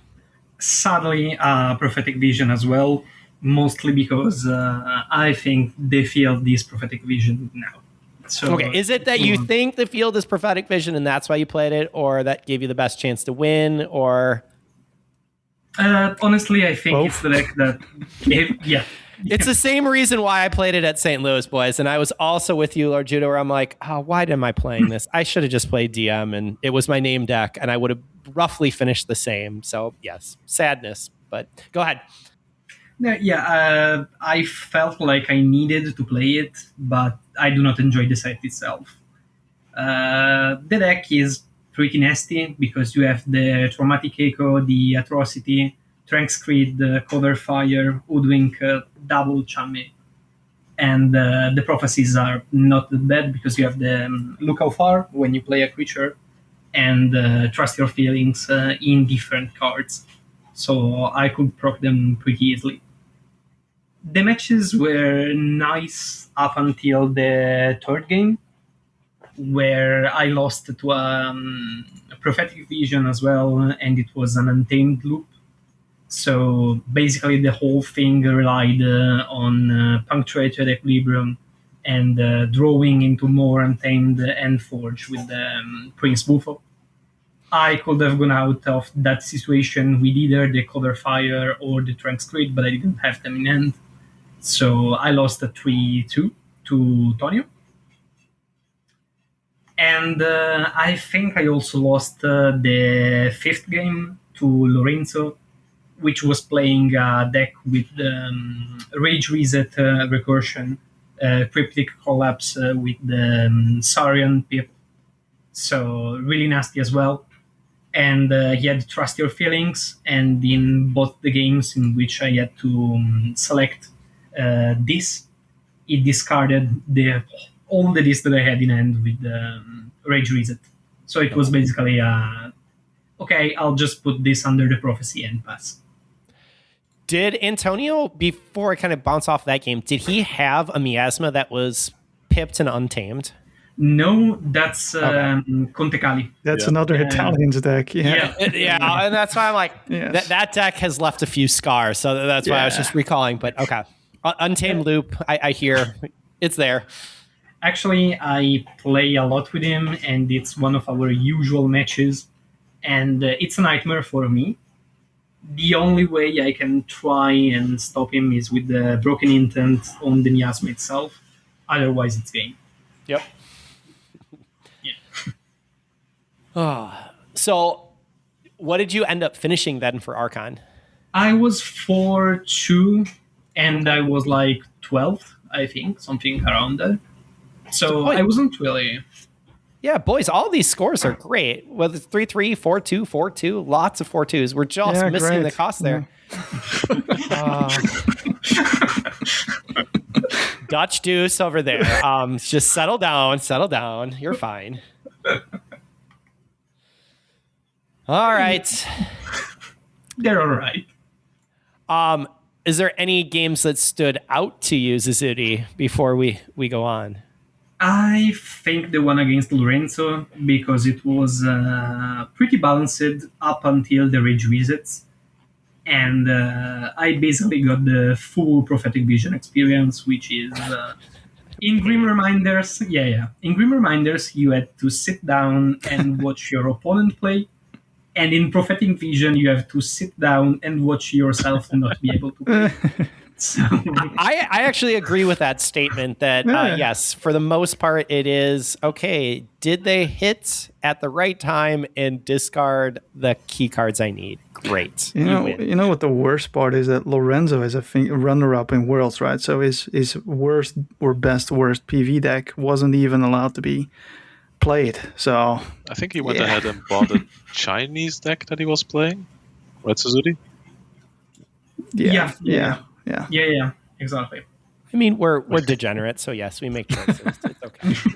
And on top of that, it's not just a deck. Lorenzo is just a really good player. So yes, he is a phenomenal player. There's no question about that. All right, Mr. Harmed, I believe it is time for you. How did Archon? How did it look for you? Did you know your deck ahead of time? Did you feel comfortable with it? Was it an O2 day and you just went home crying? No, what Archon happened? was the reason that I definitely wanted to go to Paris. I mean, I was going to go regardless, but Archon was my day. And that's because I've been on a quest to look for, well, the best deck in the world or the perfect deck. I know such a thing doesn't exist, but it does not exist. It does not exist. But I think I got pretty close because there was this deck, and it's also opened by an Italian, so I sense a theme here. And when it was opened, I immediately laid my eyes on it, but I didn't really reach out to Holistui, who opened the deck originally, I believe. I just left it as is, and at some point I got like this notification saying it is for sale. I was thinking, okay, I need to jump on this. I feel in my own collection I don't have anything that would be able to take a Fall Tour, and this deck definitely can. So this is Zetam, the Pick Keeper of Emberology. It comes in at a whopping 127 SAS, as usual PV does, right? It has all the great prophecies in Ask Again Later, Outlook Not So Good, Signs Point to Yes, so everything that you want. 5 house pips, and every single house is disgusting. It builds a board out of nowhere because all those house pips are placed on creatures, so it just builds a board really quickly, and it has all the broken rare cards that you're looking for, such as Strength's Greed. There it is. On top of that, a Harmonic Ritual that is actually a foil, Mercurial Wormhole, Exotic Pivot, Triple Scorpion is actually also MVP because it does so much work in this deck. Enough C, Disruption. This was like the deck that I feel could take any other PV deck, and I was actually more scared of GR than PV in this field. That was what I was thinking when I came in. Interesting. Turns out everyone brought anti-PV PV decks. Everyone was rocking Saurian and Sanctum, and there was actually very little Shadows Disc logos that you would usually see. So that was quite an interesting meta change. And start of the day, I immediately hit Friendly Fire. So game 1 was against Stefan Mann, one of our teammates. And that game was rough for him. I don't think he got to forge a key, and it was over in 10 or so minutes, which was sucked for him. But for me, it was a very comfortable first round. I didn't have to push too much effort into it, and I feel like I could go easily into game 2. And before game 2, I was actually... I'm just going to stop and say, I'm sorry, Stefan Man, that this is your teammate, and he just, I'm sorry for you, man. That's all I'm going to say. Tapping, I love you. And we actually did play in the prep, but yeah, he knew his fate, unfortunately for him. Yeah, that was a rough first round matchup, and there was so much Friendly Fire happening. And I remember walking up to my team afterwards, and I said, there's one matchup that I want to avoid, and every time I do this, that's the matchup I end up getting. And I said, I don't want to play Ellie Mac. Like, it's not because I love Ellie Mac. She's amazing. She's a great player, but I knew she was using Dictature, which is like a Vodka GR deck, has disgusting Mars combos and actually comes close to Pastor as Nimrod. And I feel like that's the kind of deck that I would lose to. I open playstyle, and there we go. Round 2 against Ellie Mac. I definitely called it. Just like Worlds, where I said I don't want to play Emperor Riku, and round 1 was Emperor Riku. I did it again. And that game went very different than expected, because things did not line up well for her, and things lined up incredibly well for me, where I feel like I already got an overwhelming board on turn 2 because of all the house pips and a well-placed Mercurial Wormhole that I can time well with the Ask Again Later, because I know what's on top of my deck, so I know what my house is going to change into. And I think that game also lasted 5 turns or so, because I could just burst so much Ember with using the board, reaping out with the Mercurial Wormhole in 2 houses, and then also using Harmonic Ritual. I think I went up to like 14 Ember or so on turn 3, and that was pretty much the game. Yeah, that one really, really quick. Game 3 was on stream, and all I remember about that game is that my opponent had 3 Miasmas in his deck, so throughout the whole game he played Miasma 6 times. Which was pretty incredible, but at the same time, I have enough Ember control. So he would generate like 2-3 Ember every turn that he played a Miasma and just stall it out, but not much he could do in the end. Of course, with Trank Screed, you can also just capture on yourself, wipe it all with the Benevolent Charity. So that game lasted a long time, but I don't think it was really close. My close games actually started from game 4 onwards, and yeah, I felt pretty comfortable going 3-0. Game 4 was rough, because that one was against 2 of Spears, and they brought the highest SAS DM deck in the world that comes in at 112 SAS. And this is a monster. Okay. This deck is incredible. Just to give it a taste, it comes with 3 Now and Laters, 4 Caught You Nappings, double Old Switcheroo, and a Damadra and a Gigantor, and a whole bunch of other good cards. This deck is absolutely disgusting. I thought it would be a very rough matchup, and well, in the beginning it was. I pulled out barely, and I got the win, and I would end up having to face it again later, but I'll talk more about that later. So barely scraped by 4-0. Felt pretty comfortable after that, and then I had to face Alberto Campos, which was basically just a showdown of NKFL Diamond. I know he's an incredible player. He's really good, and I looked at his deck and I said, I'm not sure what this deck does, but I found out.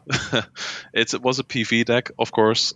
It just generated massive amounts of Ember. He uses the reiteration to put to generate efficiency, put crap cards on the bottom, and then he would use reverse time, so he would never have to see those cards again. So he would just keep going through his deck, generating Ember, never actually playing any creatures against my Tranks, obviously. And that game 5 was incredibly close. In the end, I pulled it out barely, because at some point I just got the overhand on board. I could purge his Delta P, and he was just lacking board control, so I scraped by and won the game. And then game 6 against Jalapenos. So there he is again. On stream. And I kind of forgot what happened in the game. All I remember is that after turn 2 or 3, Jalapenos was already saying this game's over, because things just didn't work for him, and they worked really well for me. I think I got like triple Scorpion on the field, and I could just keep reaping out with them and destroy anything that he put on the board. He tried to claw back quite a bit, but in the end it was no use, and yeah, I went 6-0, being the only undefeated player of the day. Congrats. That's a huge accomplishment. And that was a triple Scorpion against triple Scorpion match. Oh, wait. They were actually cards, really important, but yes. yeah. Well, honestly, when you can go ahead and have the C, which is typically missing from PV, it was funny when you were talking about your Amber Control. Yeah, just a little bit of Amber Control here. DOK showing 21 with Tranks, just at the top, then Benevolent Charity, Exotic Pivot, Infernus, Arachnoid. And I think, yeah, interesting. It's quite horrible to practice against, I can tell you. There's always first-hand more. experience there, Judo? No, not at all. 21 is even underestimated from my experience. Yeah, 21 is there's more. No, so there's the more than exotic pivot 21. you can archive sure. twice with the ZYX Researcher, and you can almost guarantee it to hit with Ask Again Later. So, but it doesn't count for that. It doesn't see it, but I think it would be closer to like 28 or something. Yeah, no. Yeah, DOK misses a couple different things, so you got a good eye to be able to look for the deck and then wait for it. So well done. So after going 6-0, what Well, did it first look of all, like from we there? had a little bit of a team dilemma because we came with 2 cars. We had 4 teammates that were out of the running, and the only 2 players that went to top 8 were both the owners of the 2 cars. And it was already getting a little bit late, so a few of the teammates wanted to go back, and we were kind of discussing about it. And Lord Judo was gracious enough to offer himself that he would stay with the one that got the farthest, so at least he had someone to drive back with, because you need 2 drivers for 6 hours, or at least we do at the middle of the night. And Motility Dragon Okay. lost top 8 match, I believe, and then the Dutchies went home. Yeah, but Motility Dragon's not my nemesis, Motility 5, Motility Dragon. This was his first top 8 appearance, if I'm correct. So he crawled back from a 0-1 or something position, and then won all of his matches afterwards. All so 5. That's impressive. Yeah, so that was a very impressive run, making the top 8. I think he couldn't be happier. So he joined the top 8 It was club. great then. to see that Nice. in the beginning of the game or the day, he was slightly disappointed with his first game loss, and as the day progressed, he got more and more cheerful. I've seen those players frequently. So that was incredible. And then for me, the top 8 was mostly rematches. So the top 8 game, I had to face 2 of Spears again. So again, this highest DM deck in the world. And actually, after the first game, we were chatting a little bit, talking about odds and matchup, where, as they said, they thought it was a 50-50. I said, well, I think my deck wins the matchup and would have the upper hand. And then we played on stream, and yeah, that turns out to be true. This one wasn't as close as the first game. I feel like I got a better sense for the matchup. I had a better strategy going in. And I think in the end they managed to forge a key, but didn't get much further than that. So the top 8 in the pocket and on to top 4. And then top 4 was also, again, a rematch. So in game 5, I played Alberto Campos, and my top 4 game was Alberto Campos. So I was kind of sensing a theme there. And it actually went very similarly, where I went into the match. I feel like I got a better sense of the matchup. I knew what I was going to look for. I knew he was never going to play any creatures, and what his main C was, of course, I knew in the first game, but I could play around it even a little bit better. This time I used Strength Screed with Benevolent Charity to just again wipe like 9 or 10 of his Ember, and that was pretty much the nail in the coffin. I don't think I actually played Strength Screed the entire day for creatures or Ember on the opponent's creatures. I basically only used it to capture creatures, Ember on my own creatures, because no one was playing any. So that was quite interesting. That is very interesting. And with the double reverse time for Alberto, like, that's an interesting deck build. But yes, with Cryptic Collapse and Tranks being so prevalent right now, there are a number of people who just like, it is not even worthwhile to go ahead and put a creature down. I believe, Judo, there was a Marcelo that took 10. Is that correct? Yeah, so I'm fine with Tranks, to be honest, because I have all those wards and creatures, and also treat each action as your last. So usually they can not get Tranks, wipe the ward, and kill the creature. Yeah, it's very hard in that house, but most decks cannot do that, and so as a result, people are just unwilling to play creatures right now. Yeah, exactly. So I think my deck's an exception to the rule. Yes, but I think this Voltur was before the buff to Greedy Reprisal, right, Harn? Because your deck has gotten slightly better. Because with Greedy Reprisal you can kill creatures that are warded now, but that's only a very small buff. I don't think it would have been relevant on the Voltor itself. No. So yeah, moving on to the finals, and I thought I sensed the theme. I thought, okay, I already played against my Game 4 and Game 5 opponents, so the finals has got to be against Jalapenos. I fully went into the final expecting that, and he came out of the stream room and had a disappointed look on his face, and turns out someone beat him, and this person was Dark Horus. a new player from France who actually, I believe, bought his deck fairly recently, just started playing with it, and immediately made it into a Vault Tour final. So really well done from him. Guess who he practiced done. against the most? Or I have with? a fun fact about the deck. You could guess who opened. Wait, what? Yeah. Is Italian? Huh? Yeah. It was opened by wow. Anto, another Italian. Ah. They were basically all at our national last year, all those things. Lol. So I heard that Dark Horse practiced with Jalapenos a lot before the Vault Tour, and they played their top 4 match against each other. So yeah, that must be a bittersweet one for Jalapenos to see his rookie or apprentice make it to the final, but at the cost of him not getting the qualification. Yeah, it's a bittersweet because you're excited for them, but you're like, I just lost, and it's your buddy too. So I get it, but I did not know about that, though. That's interesting. I feel like I missed quite a few things on the day. I was just completely locked in the zone. Hey, if you're out of it, you have a lot of time to socialize and just Played a lot look of around, you know. Yeah. The only thing I was winning all the time was the foosball. Yeah, and I think now is it table tennis or foosball? So foosball. table tennis is with a paddle. No, it's foosball. ball. It's foosball Many for games sure. there are. Yeah. Okay. So you came into the finals. You're actually facing someone who's new now. And entering into this game, did you feel comfortable? I mean, well, first of all, congratulations, because by making it in the top 2, you qualify for Worlds. So one, that's a huge task right there to be able to go ahead and, all right, weight lifted. I'm now qualified for Worlds. But how did you like this matchup, or did you not like it? So, funny story. In my search for one of the best decks in the world, where I ended up getting Zetam, this deck also popped up, and I have played with it online.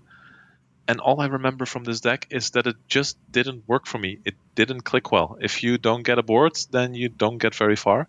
So I already knew going into the matchup that double greedy reprisal was going to be key. And seeing as I have, in my mind at least, more creature control than he does, and we both really care a lot about the board, I feel like I got the one in the pocket, and maybe I got a bit overconfident. And then going into game 1, it's on stream if you want to watch it back, but that was a complete blowout. I think, again, I played an incredible Logos hand turn 1 into like a huge disboard turn 2. Again, the Scorpions were MVP. They were reaping and destroying his board while also generating tons of Ember, and with the PV efficiency, you still get through your deck. I think I got very far ahead, and the nail in the coffin was basically him putting, what was it? Evasive maneuvers underneath a prophecy. So if it triggered, which I think it was Ask again, if it triggered, it would have damaged my entire board. Yep. Deal 2 to each friendly creature is the fate effect on exactly. evasive And maneuvers. he actually put it on the early bird, so it triggered at the end of his turn. But 2 damage was not enough to kill my board, like a few smaller creatures like the Digitalia, but it would damage most of the rest of my board.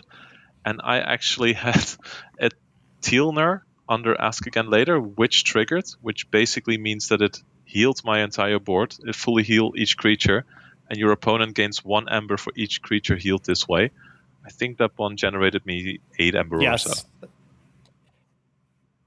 Which you never hear that Teal'ner is like that a card that saved you. Yeah, I've never seen this before, and this was absolutely incredible. I don't think it was necessary because I was quite ahead already in the game, but this just closed it down immediately, generated way too much Ember. So that was kind of like a barrel roll, just completely run through them in the first game. The game 2 was actually the closest one. But before you go to game 2, though, like it was like 15 minutes that game 1, right? Like, it was very short. It was like super fast, if I recall. It was a really maybe quick 20. game, and I remember you saying that you wanted me to end it fast because then we can get it over early. Yeah. Then you kick it out. I was like, hey, at this pace, we're going to be home before midnight. And And yeah. So what I'm finding is that with both of you boys, don't say who you think you're going to play or what the worst matchup is, because that's going to come true. And don't say that this will be over quickly, because then it won't. Exactly. So We have been okay, jinxing I'm ourselves the entire weekend, yes. Because I believe game 2 even went to time, or we finished it like half a minute before time was called or something like that. Yeah, just before it, but those games Game were 2 insane. was the most close game out of the 3 by far. It was just a complete back and forth. None of us could completely get on the board as both of our decks wanted to. We had huge Ember swings. I believe he stole a lot with his Embellished Imp by killing my board and then stealing a lot of Ember. I could get a lot of it back again with either Interdimensional Graft or Tranks, one of the two. And it was just a constant back and forth until the end, where his prophecy triggered and he ended up stealing 2 Ember with Predatory Landing, and that allowed him to forge his 3rd key. And by that time, I wasn't sharp enough anymore. I didn't see that coming, so I feel like I kind of gave it away, and I should have been able to play around it. But he pulled game 2 barely out. Really, really close. And So now you're forced into a game 3. You felt pretty comfortable and confident after game 1. I've been okay. Game 2 then is like, that was heart aching. So you come into game 3. Did you take a little bit of time? Because they do actually. I know stateside we're allowed a little bit of time to kind of walk away, kind of recompose yourself. Yeah. Did you take a moment? Grabbed some water. I had some nuts and some snacks because I didn't eat and it was already like 8 in the evening. I took like 5 or 10 minutes and then got back to the table. We start playing again. Yeah, I feel like I feel like after such an intense game and then barely losing, you need a little bit of distance and kind of control and stabilize yourself again. Yeah. I would agree. I would actually even state if you win to also do the same, so you're not riding a complete high, and then that you can basically believe in yourself a little bit too much and you kind of overcompensate.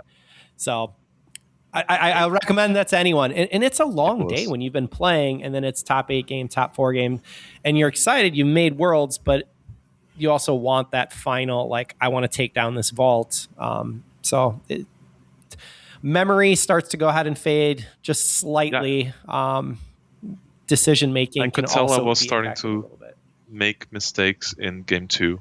Just very small things, like when I played the exotic pivot, which I knew was going to hit, he only had 2 Ember, and I could have destroyed one of my creatures to steal 3 instead of 2, like those kind of things.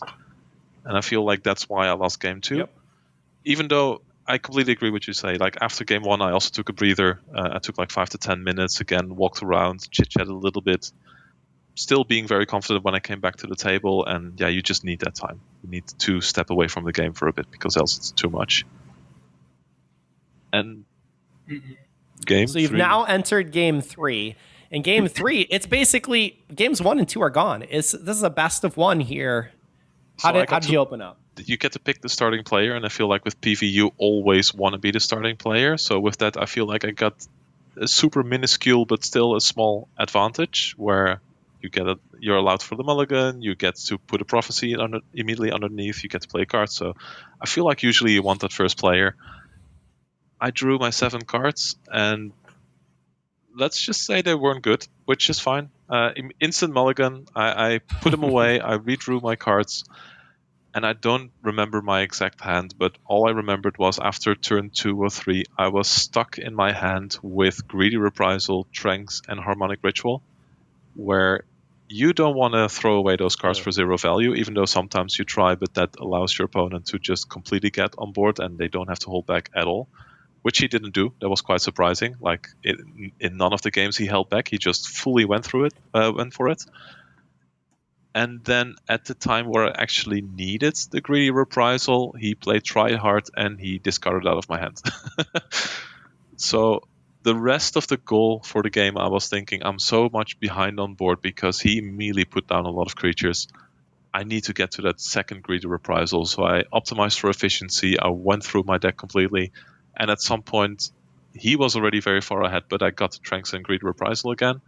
I did both. I almost completely wiped his board. I Tranksed him, turned back to him, and he immediately smashed down 5 or 6 Saurian creatures all at once, and I knew I didn't have any of my Greedy Reprisals anymore. I didn't see my Eddy of Disses, which would have allowed me to shuffle my discard pile back into my deck. So I feel like, okay, I'm cooked. I need to get through my deck as soon as possible and either find the Tranks again or the Greedy Reprisal again.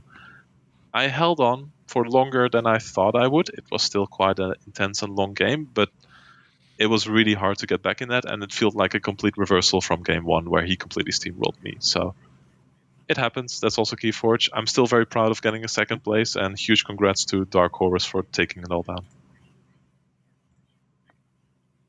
Yeah, I mean, congrats. And I'll quickly run through. So Dark Horus going ahead and being your Archon Paris Vault Tour winner. Harmed coming in at second. So the Dutch Deuce, but honestly, it's a huge accomplishment. Top 4 went to Alberto Campos and Alvinus. And then top 8 going to Motility Dragon. See how I did that, Judo? 2 of Spears, Bot or Not, and Jim 2330. So talked about many of these decks that you guys face. So congrats to everyone who made top 8 and who qualified for Can you count Worlds. the PV decks from me? It's still... Ewok? Sure. I think it's actually easier if I just count the decks that are not PV. And there was one, and it was a DM. Happens to be the top rated DM deck. We'd have to put it in a Draz score in order to really verify that that's true or not. Yeah. It's more accurate. Yeah, it is more accurate. But yes, PV was prevalent to say the least for Paris. And, I read somewhere that we didn't get the memo in Europe or something, that there was this unspoken rule to not bring PV, but yeah. That didn't happen.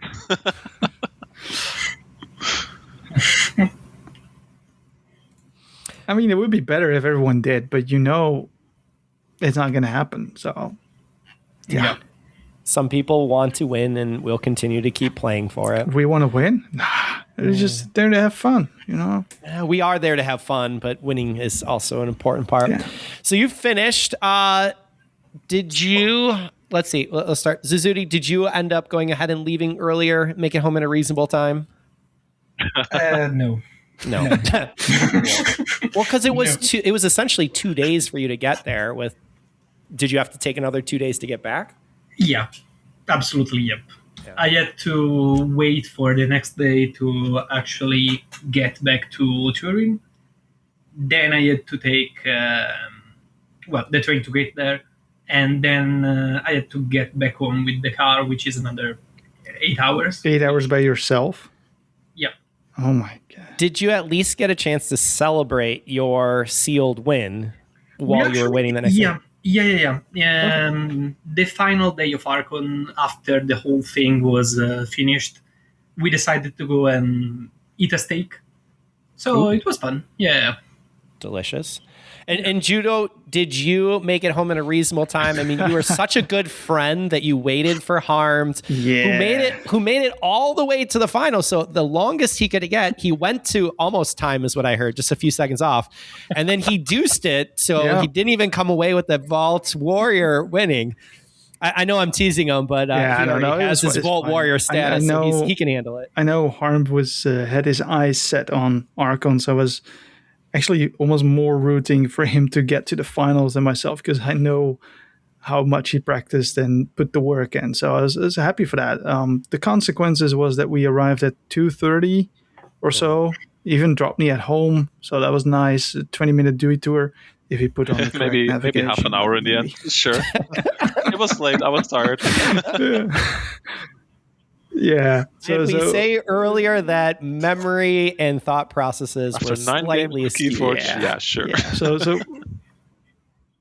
from my house to Harm's house on a good night, it's like 18 minutes, maybe something. I don't know. Turned out a bit longer, but yeah, 2:30. I think we got home midnight. And then the next day is just a normal work day with the kids and work. So yeah. I think. Well, speaking of, I have held you guys on this middle of the week where you got to get to work, and it's getting late. You're almost at 10:30 over by you guys. Any final statements, comments you want to say before we go ahead and wrap this up? I guess a huge shout out to the organizer of the French Vault Tour. It's always nice seeing those guys showing up. Tonio, Jalapenos, Isfet, Ashitaka, and everyone at MI Culture Center there. They did such an amazing job. It's a great atmosphere. I think it's probably similar to what you guys have in the States, right? The first Vault Tour you go to, you don't really know that many people, but afterwards, the second one you go to, you are visiting your friends, more or less. So it felt like we were playing with friends in a very well organized Vault Tour. So huge shout out to all of those people. Very nice. Armed, any final What else is there statements? left to say? I think Lord Judo said it all. Like, huge thanks to everyone who organized the entire French team, Portuguese team, all the different countries that were there. It was an absolute blast, and I hope it happens again next year because it's always fun to meet together. All right. Zazudi, final comments. Same thing for me. It was really well organized. And honestly, if I might add something, but it's more personal, I'd want to thank also Harmed and Judo, because they were the one to help us get to the Vault Tour. So, In the car, yeah. yeah. So Yeah, it was fun. It was good fun. We somehow we hung out with you guys, which I didn't expect to, not because of some thing, but I didn't expect to hang out with the three Italians that much at the Vault Tour, which was a nice change. It's good. Yeah. It was a pleasure for us as well. So thanks again for everything. Yeah. Well, I will say that every time I get to see you guys at KFC, I've enjoyed my times, whether that's swimming or playing KeyForge or just hanging out. So one day, hopefully in the future, I'll actually be able to make it over to a vault in Europe. Or a Nationals. Just shameless plug. The Dutch Nationals is coming up in September, and it's set to be a big one because we've got people from Germany, we've got people from France, Great Britain, Italy, maybe? I was thinking about it. Oh. Yeah, I have issue with the nose for the nose operation. That, honestly, it's such a bad timing this year. But, well. Yeah. So the Nationals are coming up. If anyone from the States still wants to come, we're going to probably stream it. It's a stacked field, so if you're hoping to get a qualification there, it's going to be as tough as a Vault Tour, I think. But it's going to be good times because our friends from the French Vault Tour are coming over and the Germans, so yeah, shameless plug. I was sold with the stroop waffles, I think. Have you ever heard of a stroopwafel, Ewok? I have not heard of stroopwafel. This KFC, if we're coming, and there's a chance, we should bring some stroopwafels, and we'll get the whole AC team hooked on stroopwafels. I mean, I like food and drinks, so this is great for me. Yes. More stroopwafels. That's what I'm signing up for. But I will also say, just a shout out to the three of you. Guys, thanks for taking time in your evening, for being able to go ahead and walk through the Vault Tour.